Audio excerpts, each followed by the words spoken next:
Hi students, let me discuss each and every question of today's exam. If you come to the 41st question, 1000 ml sample of a gas. So we can write down V1 is equal to 1000 ml. At minus 73 degrees Celsius. So T1 is equal to 200 Kelvin. Pressure is also given 2 atm. So P1 is equal to 2 atm. Now this is heated to 127 degrees Celsius. So T2 is equal to 400 Kelvin. 273 plus 127. Pressure, final pressure is equal to 0.5 atm. So pressure in fact has been reduced. Despite the fact that we increased the temperature, pressure has decreased. Now he is asking what is the final volume. So volume is also changing. Maybe there is enormous increase in the volume, so that the reason pressure has decreased despite the fact that temperature has increased. Okay, so he is asking V2. And actually 1000 ml sample of a gas. So by the language it is very clear that there is no change in number of moles. N is constant and only N is constant. P changing, V changing and T changing. Only N is constant. So in that case we can write down P1 V1 upon T1 is equal to P2 V2 upon T2. So P1 is 2 atm, V1 is 1000 ml and T1 is 200 Kelvin. That is equal to P2 is 0.5 atm and we need V2 and temperature is final temperature is 400 Kelvin. Now by solving you will get V2. Now if you see carefully, I have not changed the units of anything. So volume I have taken in ml, it is given in ml and I have taken it as it is. I have not changed it. Even if you change it, then the conversion factor gets cancelled. So anyway it is the ratio actually, P1 V1 upon T1 is equal to P2 V2 upon T2. So if you take volume in ml here, you take volume in ml there, that's at right side. So no need to convert into liter. But you take volume in same units, sufficient. You take pressure in same units and you take temperature in same units. Whatever may be the units, it is not a problem. Okay, so you will get the V2. Okay, now come to 42nd question. And you see, calculation is also very simple. I told you already, in the exam, no numerical is given to you in which there is a hard calculation. So you need not worry about the calculation. All hard calculations you solve with the help of calculator. And in the exam, JEE Advanced, JEE Mains, NEET, in all exams, the calculations are only this hard. That means they are simple calculations. Okay, come to 42nd question. Two gas bulbs are there, A and B. And he has not mentioned actually whether they are of same volume or different volume. So these two are A and B. They are connected by a stopcock. Bulb A has a volume of 100 ml and it contains hydrogen gas. After opening the gas from A to the evacuated bulb B, that means B is evacuated, there is vacuum in B, the pressure falls down to 40%. The pressure falls down to, not by. So that means the final pressure is the 40% of the initial pressure. So the decrease is not 40%, the decrease is 60% and the final value is 40%. Okay. So here when you open the stopcock, temperature does not change unless you change it, but in the question it has not mentioned about temperature, so temperature can be taken as constant. And when you open the stopcock, some of the hydrogen gas will remain in A and some of the hydrogen gas will go to B. And this transfer takes place until the pressures in both the vessels become same. So total number of moles will be same. So here in this process, temperature and number of moles both are same, and we can apply Boyle's law. And here we can write down P1 V1 is equal to P2 V2. So initially what is the volume of hydrogen? 100 ml. And initially what is the pressure? Not given, let me take it as P. So initial pressure P into initial volume 100 ml. Now once you open it, he is saying that pressure has decreased to 40%. So final pressure is 0.4 P, 40% of the initial pressure. And what is the final volume? Actually for hydrogen, the final volume is nothing but Va plus Vb. Because when you open the stopcock, the hydrogen gets distributed and the hydrogen gas is present in both the vessels. So the volume available for hydrogen finally is volume of the vessel A plus volume of the vessel B. So Va plus Vb, and you will get Va plus Vb from this because P gets cancelled, and you know Va you already know that is equal to 100 ml, and from that you can calculate Vb. So this is how we can solve this question. So it becomes actually Va plus Vb becomes equal to 100 upon 0.4, and 100 upon 0.4 is the total volume, and from that you subtract the volume of A, you will get volume of B, and that is the final answer. Now let us see the 43rd question. Actually there is a graph given to you, that is V versus T graph. At 3 different pressures are given to you and he is asking the relation between the pressures. And this is the graph.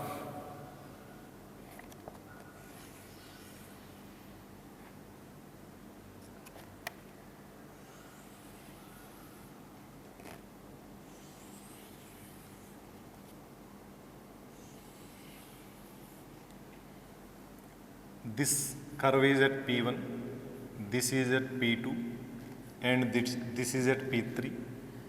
This is the temperature axis and this is the volume axis, and here 0 degree Celsius and here minus 273 degrees Celsius.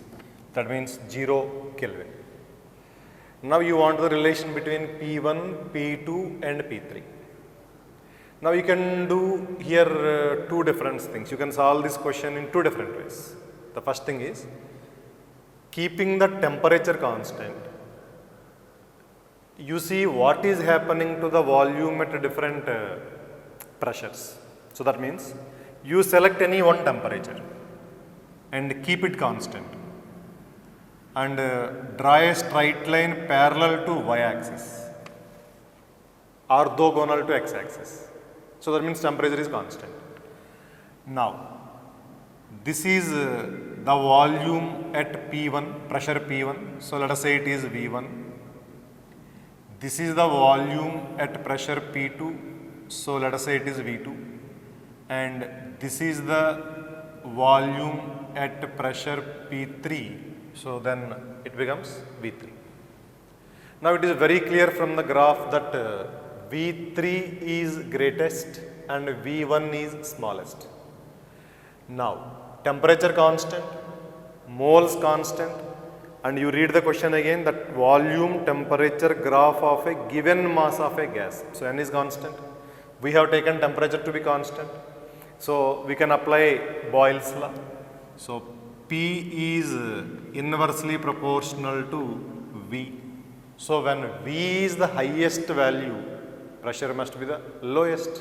So the answer will be P3 less than P2 less than P1. The pressure at the smallest volume will be the greatest, and the pressure at the greatest volume will be the smallest. Inversely proportional, because T is constant, N is constant. So this is the application of Boyle's law. Okay, you can also do one thing. You can keep volume constant and you can draw a straight line parallel to x-axis, orthogonal to y-axis. So keep volume constant, keep that moles, number of moles is anyway constant, then you can say pressure is directly proportional to temperature. So higher the temperature, higher the pressure. So now see, suppose if you draw a straight line parallel to the x-axis, then this is the temperature T1, T3, because that is the pressure axis P3. So at that temperature we have T3, and here we have T2, and P1, here we have T1. So higher the pressure, higher the temperature, because P is directly proportional to temperature at constant volume and number of moles. So higher the temperature, higher is the pressure. So here if you see the temperature, T3 is the lowest temperature, you see, and T1 is the highest temperature. So P3 is corresponding to T3. So P3 must be the lowest, and P1 is corresponding to T1. So P1 must be the highest. So we will arrive at the same answer. So you can do two different things. You keep temperature constant, then you draw straight line parallel to y-axis. Then you see corresponding volume values. So by comparing volumes and pressures, you will get the answer. Or else you take volume constant and you draw a straight line parallel to x-axis. Then you see three different temperatures. Then comparing pressures and temperatures, you can get the answer. So either way you can do that, and both of the approaches will give you the same answer. Okay, now come to 44. And in this question, equal masses of methane and hydrogen are mixed in an empty container, evacuated container at 25 degrees Celsius. So the fraction of the total pressure exerted by hydrogen, the fraction of the total pressure. And if you recall, all of you, Dalton's law of partial pressures, PA is equal to mole fraction of A into total pressure. This is what is Dalton's law of partial pressures. Now fraction of total pressure exerted by hydrogen. So obviously it is nothing but, if you write down the same expression for hydrogen, partial pressure of H2 is equal to partial pressure of H2 upon partial pressure of upon total pressure is equal to mole fraction of hydrogen gas. Okay, and pressure of hydrogen, actually here the question is fraction of total pressure exerted. So that means he is asking this ratio only, and that ratio will be equal to mole fraction of hydrogen. So mole fraction of hydrogen is equal to mass of hydrogen, let us say x grams, hydrogen molar mass 2 gram per mole, and another gas present here is methane. So equal masses, so x grams upon 16 gram per mole is the molar mass of methane, plus x grams upon 2 gram per mole. Now that is the answer, because he is asking partial pressure of hydrogen upon total pressure. You know, that is what is meant by fraction of total pressure exerted by hydrogen. So that is nothing but the mole fraction of hydrogen. Moles of hydrogen upon total moles. You have taken equal masses, x grams each. Molar masses, hydrogen 2 gram per mole, methane 16 gram per mole.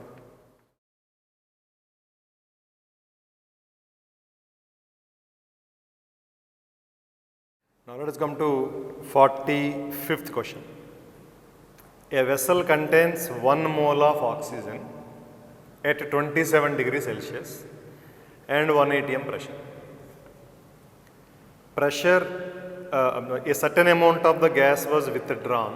So that means there is a change in number of moles. Some gas was removed and the vessel was heated to 327 degrees Celsius to maintain the pressure of the gas at 1 atm. So he is asking what is the amount of the gas removed. Now we can visualize this question like this. Actually a two-step process. Now we have taken 1 mole oxygen at 300 Kelvin, 1 atm pressure. Now we have removed some amount of oxygen. So finally we have x moles of oxygen and we don't know how much we have removed. So finally it is x and temperature 300 Kelvin and pressure will decrease. Actually when you remove some amount of the gas keeping temperature constant, the pressure will decrease. Okay, now then what you did? In order to keep the pressure 1 atm, we want to keep the pressure constant, but we will decrease the number of moles. So how it is possible to keep the pressure constant? So you can increase the temperature. Okay, now number of moles of oxygen same, x moles, and now the temperature has been increased to 327 degrees Celsius, 600 Kelvin, and pressure again back to 180. So this is what he did. So ultimately if you see initial and final process, in both of them, if you see the first initial to final, volume constant, we have never changed the volume, and pressure constant, although initially it decreases, but again it reaches the same value, original value. So pressure is constant. So volume constant, pressure constant. PV is equal to nRT. Then if volume and pressure both are constant, we can write down this as NT is equal to PV upon R, which is a constant. So you can write down N1 T1 is equal to N2 T2. So N1 1, T1 is 300 and N2 X, and it is 600, and x comes out to be 0.5. But he is not asking x, and you see the question carefully, he is not asking x, he is not asking final moles, he is asking amount of the gas removed. So 1 minus x is the answer. So that is 0.5. This is the final answer. Okay. Now let us come to 46th question. Equal masses of hydrogen, helium and methane are mixed in an empty container when the total pressure is 52 atm, then the partial pressure of methane in the mixture is. Okay. Partial pressure of methane is equal to total pressure into mole fraction of methane, that is Dalton's law of partial pressures. Now that is equal to total pressure given to you 52 atm into mole fraction of methane, equal masses. So let us say mass of methane is x upon 16 gram per mole is the molar mass of methane upon x gram upon the gases hydrogen. 2 gram per mole plus same amount x grams. Second gas is helium, 4 gram per mole plus methane, same amount x grams upon 16 gram per mole. X and X get cancelled and you will get the partial pressure of methane.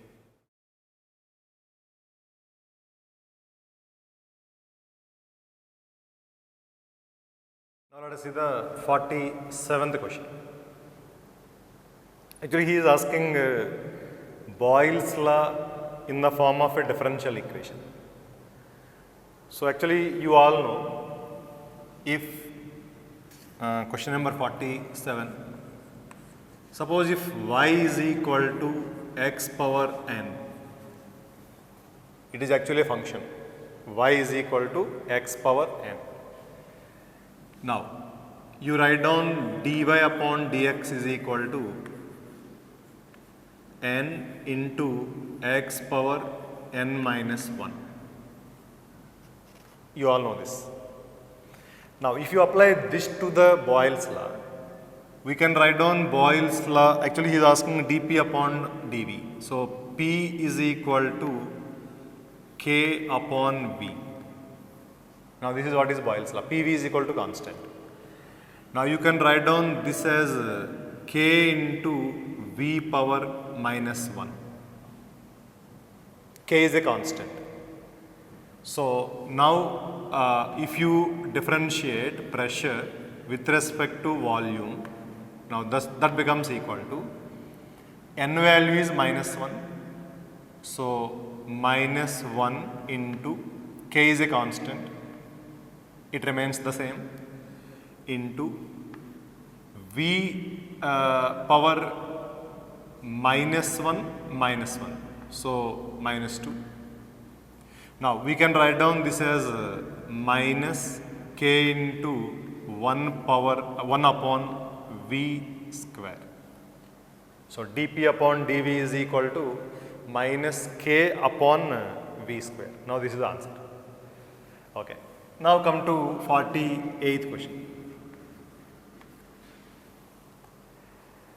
0.4 grams of a gas A occupies a volume of 880 ml. 0.4 grams of A occupies 880 ml under some conditions, some temperature, some pressure. Under same conditions, 0.2 grams of carbon dioxide occupies 640 ml under same conditions, same temperature and pressure. And if temperature and pressure remain same, we can apply Avogadro's law. V is directly proportional to N. V upon N is equal to constant. So we can write down V1 upon N1 is equal to V2 upon N2. Now V1 is 800 ml. We can write down this is VA, this is NA, this is carbon dioxide, volume of carbon dioxide, and this is number of moles of carbon dioxide. So 880 ml upon number of moles of A can be written as 0.4 grams upon molar mass of A, that is equal to volume of carbon dioxide 640 ml upon carbon dioxide mass is 0.2 grams and carbon dioxide molar mass is 44 gram per mole. Now if you solve, you will get molar mass of A in grams per mole.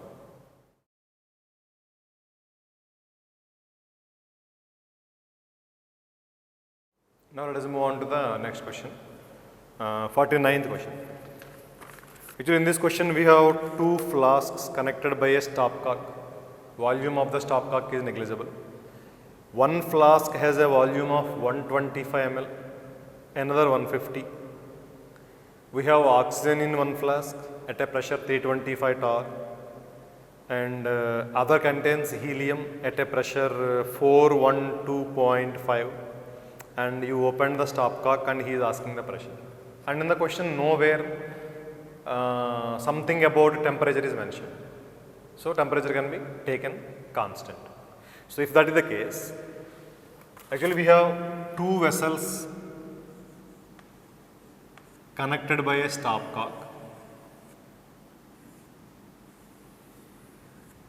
One contains oxygen, another contains helium. Now they are at some pressures. Volumes of both the flasks are given.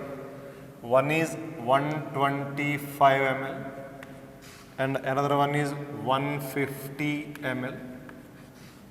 And here 325 torr and here 412.5 torr. And now you open the stopcock and he is asking the final pressure. So we know already when two vessels are connected, pressures in both the vessels cannot be different. The pressure must be same as long as they are open to each other.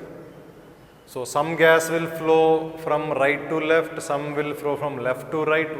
Moles may change. Volume may be different. Volume of the flasks may be different. Moles of the flasks may be different. Temperatures may be different, but pressure cannot be different. This we have already discussed. So the final pressure in both the flasks will be same. And one more fundamental thing here is, when you connect the both the vessels, when you open the stopcock, can I say that total initial moles will become equal to total final moles? That means oxygen may transfer from A to B, helium may transfer from B to A, whatever may happen, but total moles remain same. Total moles are conserved.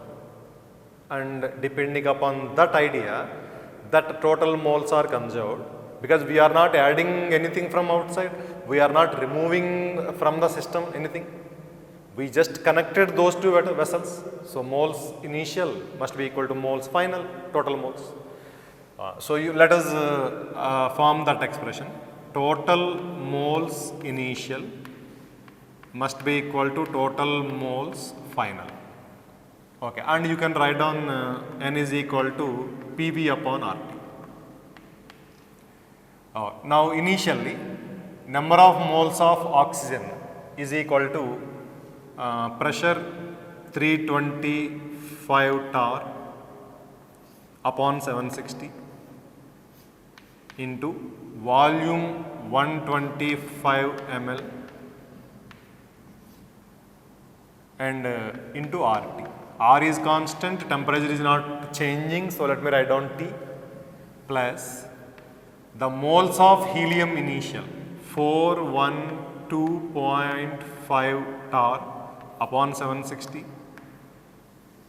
and its volume is 150 ml into RT, that is equal to final moles. Final pressure is PF, and what is the final volume for both of them, for total oxygen and helium? What is the volume available? What is the final volume available for both the gases together? It is 125 and 150 together, 125 plus 150. So it is 275. 275 ml is the final pressure and upon RT.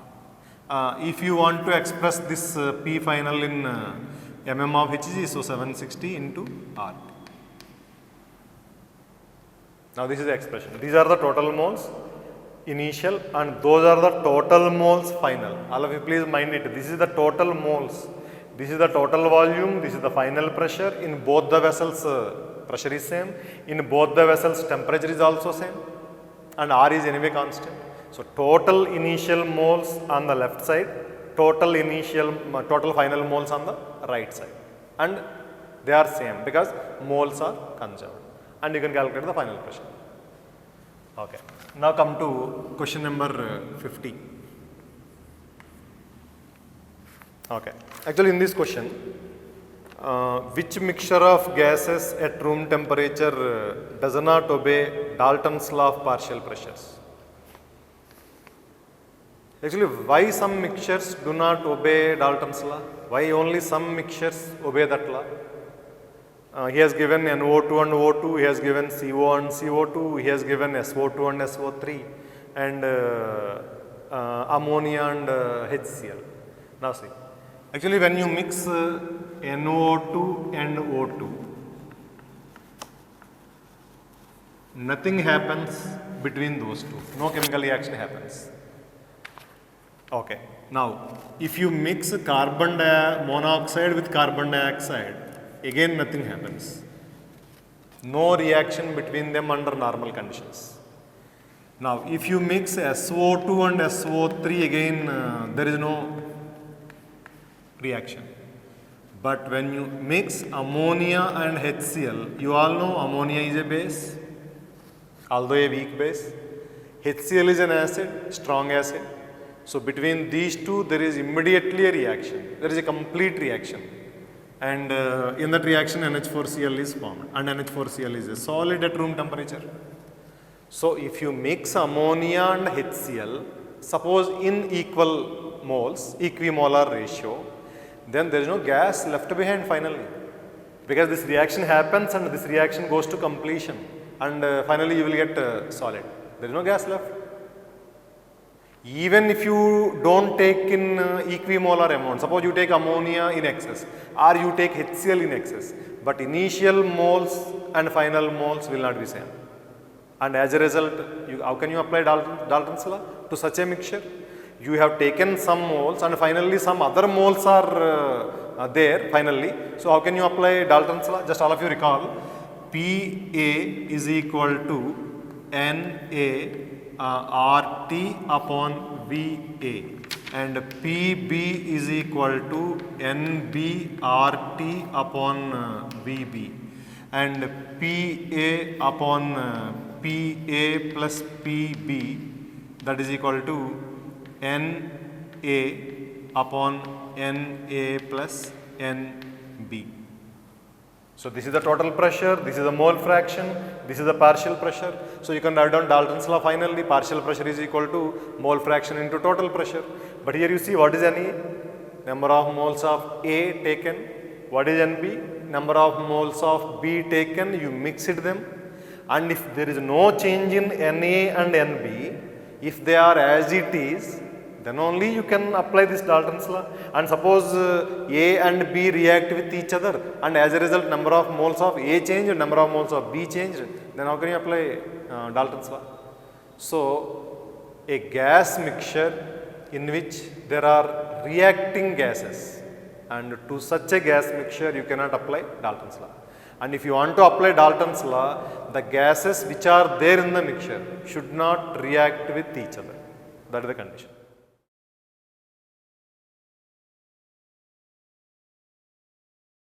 Now let us come to 51st question. Actually 4 graphs are given to you and he is asking which one does not represent Boyle's law. That means which one is wrong. Okay. Now suppose if you come to the first option, a graph is drawn between log P and log V. This is the graph, and the curve is obtained like this, a straight line. Now in option B, pressure versus volume, and you got a straight line like this. And in option C, you have taken PV on the y-axis, V on the x-axis, you got a straight line parallel to x-axis. And in the last option, again it is a PV curve and it is a smooth curve actually, and a rectangular hyperbola. And you all know Boyle's law is nothing but PV is equal to constant. You can say P is equal to some constant K upon V. This is what is Boyle's law at constant temperature and number of moles. Now, if you come to the first option, option A, we can write down this as, we can take logarithm on both sides, PV is equal to constant, or you can say P is equal to K upon V. Now, if you take log on both sides, log P is equal to log K minus log V. You know, log x into y is equal to log x plus log y. And we can write down this as P is equal to K into V power minus 1. And you know, log x power n is equal to n log x. So, by using those two, I have written it like this. You see here, log P on the y-axis, log V on the x-axis, and slope is minus 1.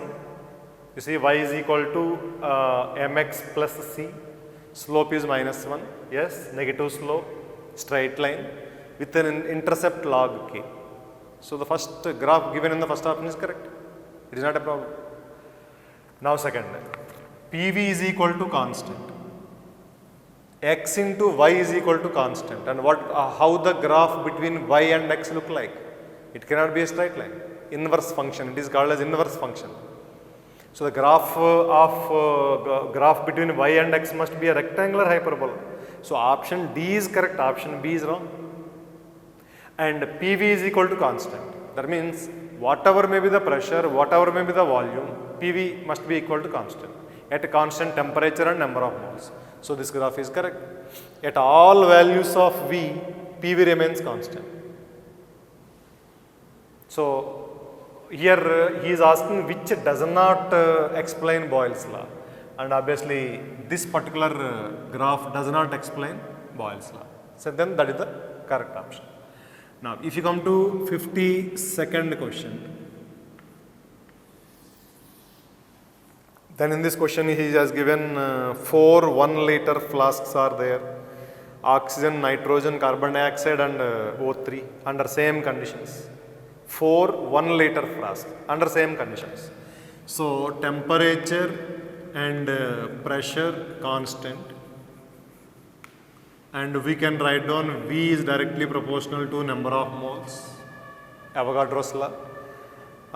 Volume is same, 1 liter, 1 liter, 1 liter and 1 liter, and ratio of number of molecules. So, V is directly proportional to N. If volume is same, number of moles same. If number of moles are same, number of molecules are also same, because 1 mole contains Avogadro number of particles. And if there are x moles, x into Avogadro number of particles. So, if moles are same, then molecules are also same. So, VO2 is equal to VN2, that is equal to VCO2, and that is equal to VO3, ozone.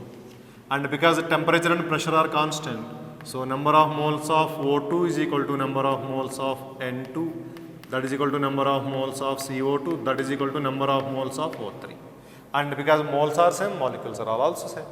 So, 1:1:1:1. That is the correct answer.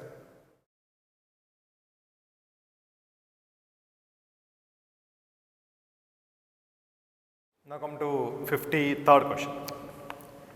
1 gram X was introduced into an empty flask at 300 Kelvin.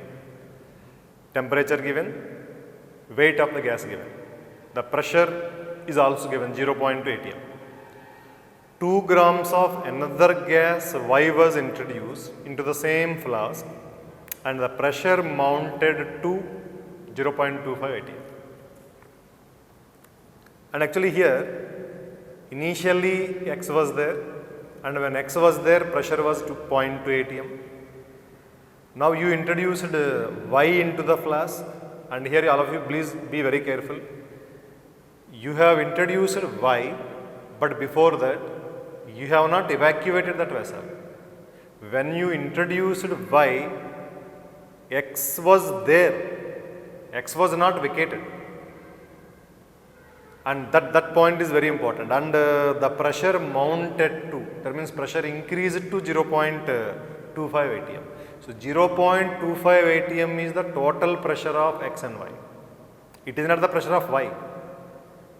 Okay. If that is the case, the ratio of molecular masses of x and y is temperature kept constant and volume of the vessel constant, because you introduced the y into the same vessel in which x was present. So volume is same, temperature is same. So if you write down PV is equal to nRT, and here volume and temperature constant. So you can write down P is directly proportional to N. So P1 N1 is equal to P2 N2. That means Px upon Nx is equal to Py upon Ny. Okay. Px is 0.2 atm upon Nx, that is 1 gram x upon molar mass of x. So 1 gram upon molar mass of x, that is equal to pressure due to y is 0.05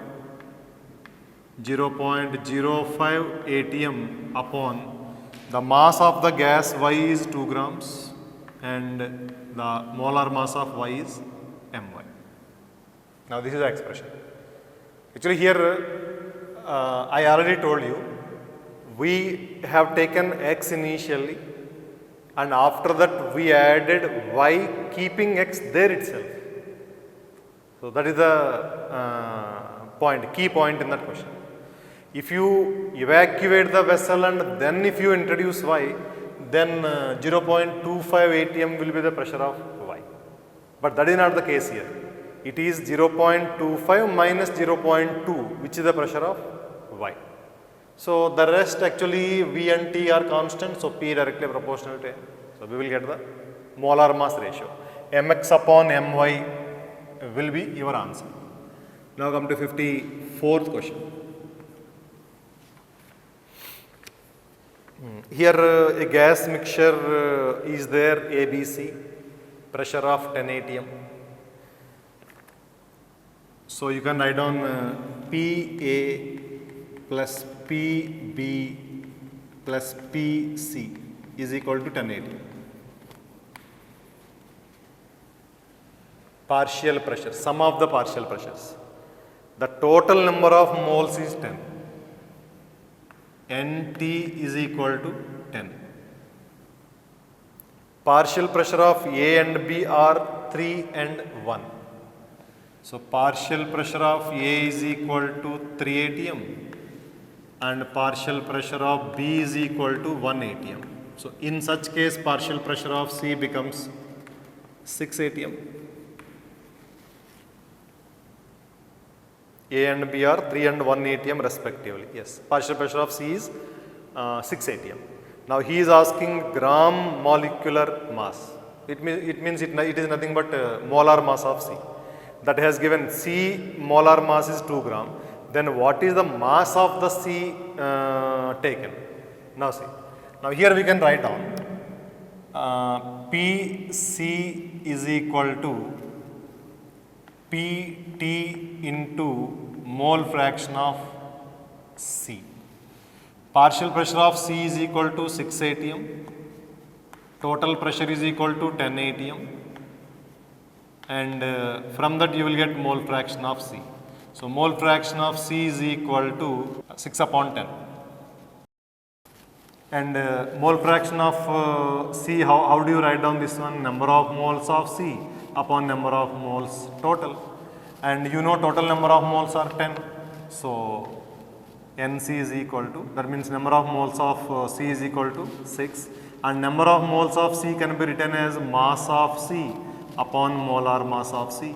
So that is equal to mass of C upon molar mass of C is given to you, that is 2 grams. And mass of C is equal to 12 grams. This is gram per mole. Now that is the final answer. 12 grams is the final answer.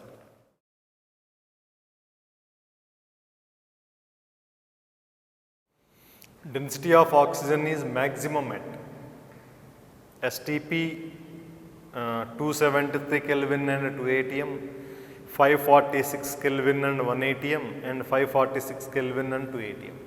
4 different conditions are given, and you are asked to find out the maximum density. So maximum density is obtained under what conditions? Okay, you all know, for this you need to know 2 things. One is Pm is equal to rho RT. Rho is the density, gram per liter, and oxygen is given to you. So you know molar mass. So you can say rho is equal to, you can write down Pm upon RT. So gas is oxygen, its molar mass is constant. As long as gas is constant, molar mass is also constant, and R is anyway constant, universal gas constant.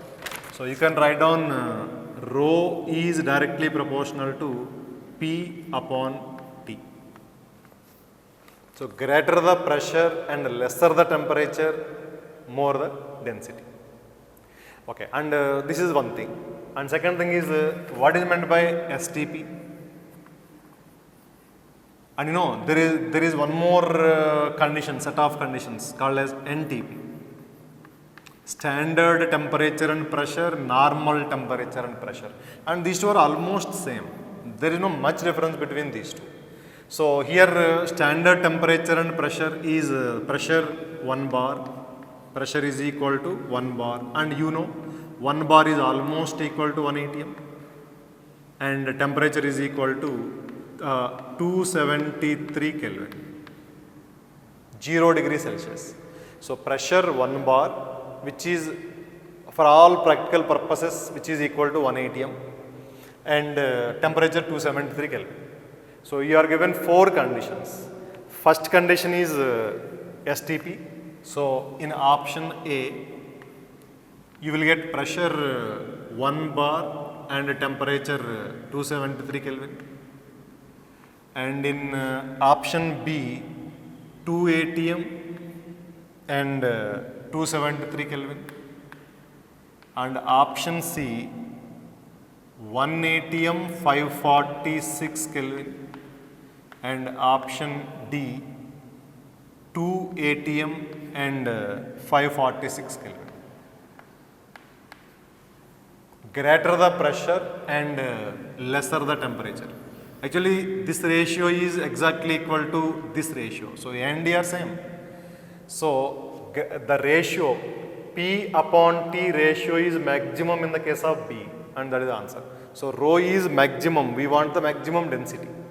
That's it. So now if you come to 56th question. An open flask containing air is heated from 300 Kelvin to 500 Kelvin. What percentage of air will be escaped if the pressure is kept constant? Actually, when you take open vessel and you heat it, if you heat it, then 2 things remain constant. Actually, in the question he has given us pressure is constant. We don't require that statement actually. Pressure is constant, it is obvious. It is open to atmosphere. So I told you already, when 2 bulbs are connected, the pressure in both of them cannot be different. Cannot be different whatever change you may take. You change the temperature, you change the volume, you change the number of moles. Whatever you want to change, you change it, but pressure remains constant. And 2 bulbs are connected, pressure remains same. and here vessel is connected to atmospheric air. So atmospheric pressure and pressure in the vessel cannot be different. So that need not be mentioned in the question. And second thing, volume of the vessel is also constant. We ignore a small expansion due to heating. You know, all metals expand when you heat them. And we ignore that actually. If you ignore that, then volume of the vessel can be taken to be constant. So V is constant and P is constant. So in that case, if you apply PV is equal to nRT, you can write down NT is equal to PV upon R, that is equal to constant. You can write down N1 T1 is equal to N2 T2. Now in the question, open flask is heated from 300 to 500.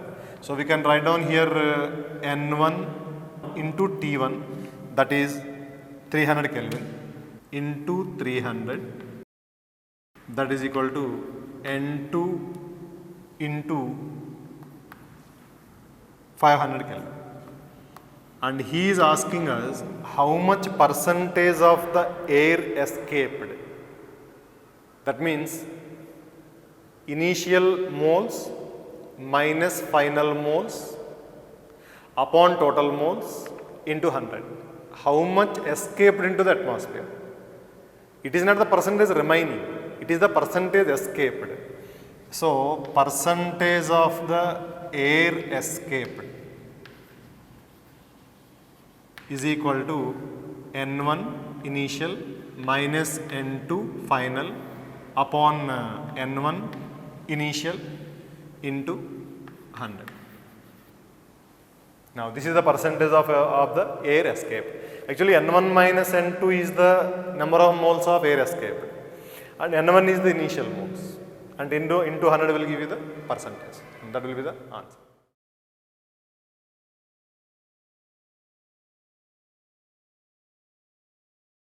Now let us see the 57th question. Actually here two reactions are given, ammonia and hydrogen N2H4. They are at a total pressure of 0.5 and you heated the mixture. Then some reaction happened, and after decomposition is complete, the total pressure given to you, and he is asking mole percentage of N2H4 in the original mixture. Okay. Now here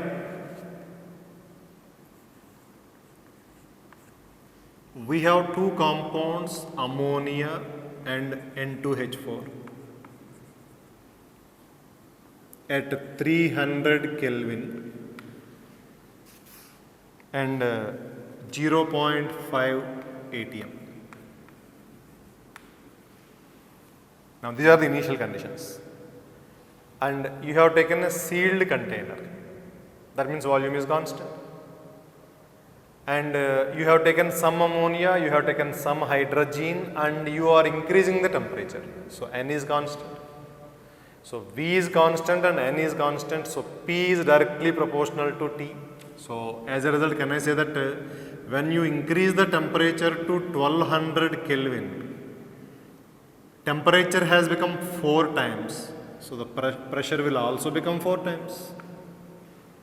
This is what happens initially, before any reaction happens. See, at 300 Kelvin, no reaction happens. Ammonia and hydrogen, they cannot decompose at 300 Kelvin. And that is the reason why you increased the temperature 4 times. You increased it 4 times, keeping volume and moles constant. So the pressure must have increased by 4 times. So finally you will get 0.5 into 4 to atm. Now at that temperature, ammonia decomposes into N2 and H2. If you balance this, then you will get 2NH3 gives N2 plus 3H2. And hydrogen decomposes into N2 and H2. So it becomes N2 plus 2H2. All are gases. All the species are gases. So initial total pressure is 2 atm at 1200 Kelvin, not at 300 Kelvin. See, we are not at 300 Kelvin, actually we are at 1200 Kelvin. We have increased the temperature to make the reactions happen. So obviously the temperature is 1200 Kelvin. So out of 2 atm, let us say X atm is the pressure of ammonia and 2 minus X is the pressure of N2H4. That is hydrogen. Now he is saying that at which time both substances decompose completely according to the equations. And these are the balanced reactions. Okay. Now container is sealed container, please keep it in mind. Volume is constant. Now reaction goes to completion and temperature remains constant, 1200 Kelvin. Volume remains constant, temperature remains constant. All of you mind it. Actually, under these conditions, volume and number of moles constant. Now, under these conditions, when the reaction happens, when the reactions, both of them go to completion, volume is anyway constant and temperature is constant. We have kept the temperature at 1200 Kelvin. We have increased it and after that we have kept it constant. So V constant and T constant, and under those conditions we can say P is directly proportional to N. So here 2 moles ammonia on reaction gives 1 mole nitrogen. So half of the amount. So pressure will also be half. The pressure of nitrogen will be half of that of ammonia. So initially no nitrogen, no hydrogen, and when the reaction is complete there will be no ammonia, because reactant is not left. That is what is meant by complete reaction. And nitrogen, pressure of nitrogen will be half of the pressure of ammonia. So it is X by 2 atm. And moles of hydrogen is 1.5 times the moles of ammonia. So because pressure is directly proportional to number of moles, so pressure will also be 1.5 times. So you will get here 3 by 2 atm. This is the pressure of hydrogen. And I am repeating it, please listen to me very carefully. V constant, sealed container, temperature constant, because we have kept it at 1200 Kelvin. So under those conditions, pressure is directly proportional to moles. And the balanced reaction says that if 2 moles of ammonia reacts, 1 mole of nitrogen is obtained, half as much. So if X pressure of ammonia you have taken, then X by 2 atm of the N2 you will obtain. The pressure of the nitrogen produced will be equal to X by 2. Moles have become half, so pressure should also become half, because P is directly proportional to N. So similarly hydrogen, and here also same thing. Initially nitrogen 0, hydrogen 0, and finally N2H4 0, and here N2H4 moles and nitrogen moles, exactly same. If X number of N2H4 reacts, X number of moles of nitrogen are produced. So pressure will also be same. So pressure of nitrogen will be 2 minus X atm. And pressure of hydrogen will be twice the pressure of, twice the initial pressure of N2H4. So obviously it is 2 into 2 minus X. It is 2 into 2 minus X atm. This is the pressure of H2. So everywhere I have applied only one thing, that is pressure is directly proportional to number of moles, because V and T are constant. So now the total pressure you can write down. Total pressure is given to you, that is 4.5 atm, and that statement is very clearly given to you. Total pressure at 1200. Yes, that is the reason why I have taken temperature to be constant. So 4.5 is equal to pressure of nitrogen, that is X by 2 plus 2 minus X. Pressure of hydrogen 3 by 2 plus 4 into 4 minus 2x. Now this is the expression finally, and he is asking mole percentage of N2H4 in the original mixture. Mole percentage.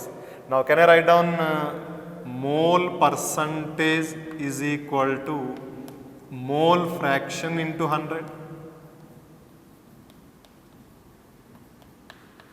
Yes, fraction into 100 is the percentage. And mole fraction of N2H4 you can write down as partial pressure of N2H4 upon total pressure into 100, and that is equal to partial pressure of in the original mixture. So partial pressure of N2H4 upon total pressure. Here partial pressure of N2H4 is 2 minus x in the original mixture before the reaction, of course, because N2H4 was present before the reaction. So 2 minus x is the partial pressure of N2H4 upon total pressure is 2 atm before the reaction. So 2 minus x atm upon 2 atm into 100. This is the answer. And you will get x from this expression. You substitute x in this expression, you will get the mole percentage of N2H4. Now this is how you can solve this question. Now question number 58. Correct expression for density of an ideal gas mixture of two gases 1 and 2. Masses are given, number of moles are given, molar masses are given. You want the density.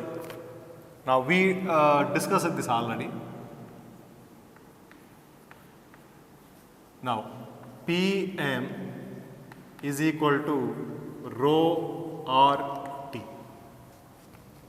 Now when you want the density of a mixture, then this becomes pressure of the mixture, molar mass of the mixture, which you call it as average molar mass, that is equal to density of the mixture into R into T. Now how do you will get the molar mass of the mixture? That means molar mass average. You remember, all of you, we discussed about this. Average molar mass is equal to, we have two gases 1 and 2, number of moles of gas 1 into its molar mass plus number of moles of gas 2 into its molar mass upon total moles. And if you remember, when I explained about average molar mass in one of our previous classes, I took an example of average marks. 10 people got these many marks, 10 people got these many marks. So what is the average marks of the class? See, average marks, you simply do not add them. You take the weighted average, number of people into marks obtained, plus number of people into marks obtained, some marks, like that, upon total number of people. So average marks is equal to moles into molar mass and sum of these products for all the components upon total moles. Now number of moles into molar mass, you all know, number of moles is equal to given mass upon molar mass. So number of moles into molar mass is equal to given mass. So you can write down this molar mass average is equal to N1 into M1, that is small m1 given mass, N2 into M2, that is small m2 upon N1 plus N2. So now you can write down P into M1 plus M2 upon N1 plus N2 is equal to rho mixture into RT. So now the final expression.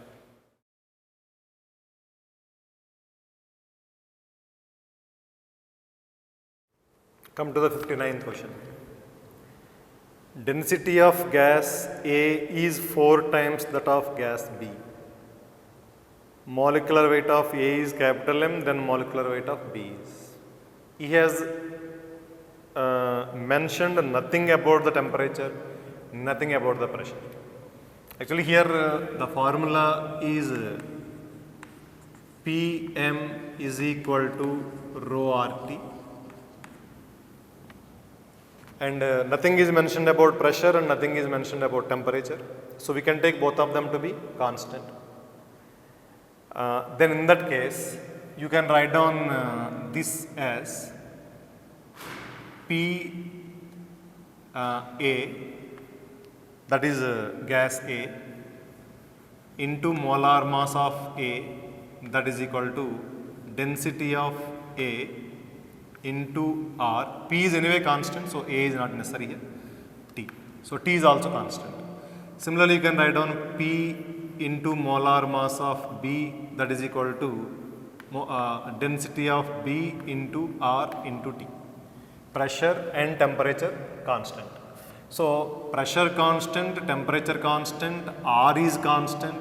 So you can write down molar mass is equal to rho into RT upon P,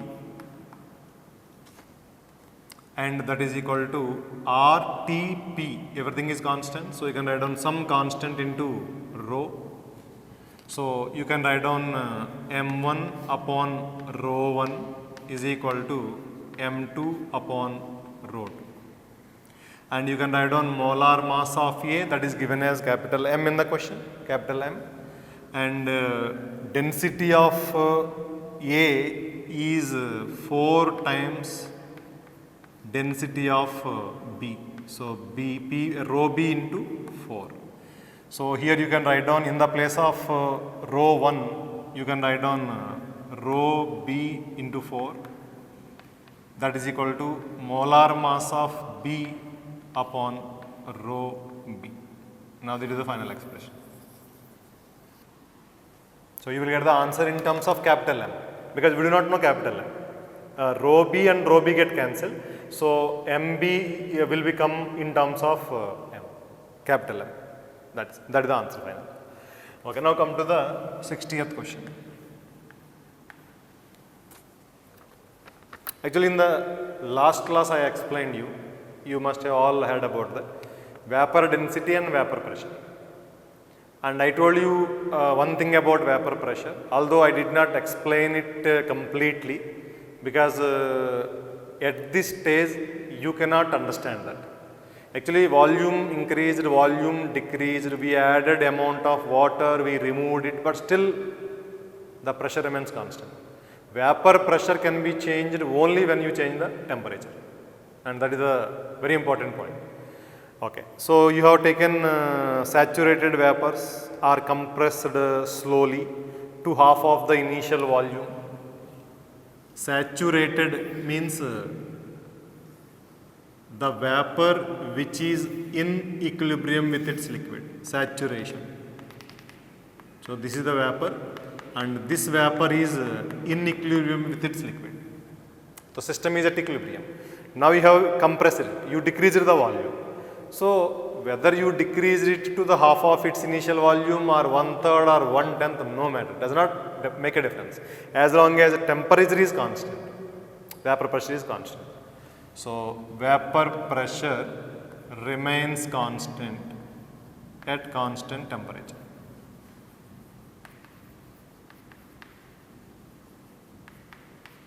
And actually in the question nothing is mentioned about, no, it is mentioned actually, temperature remaining constant, it is very clear. So there is no way you can change the vapor pressure. So the correct answer is remains unchanged.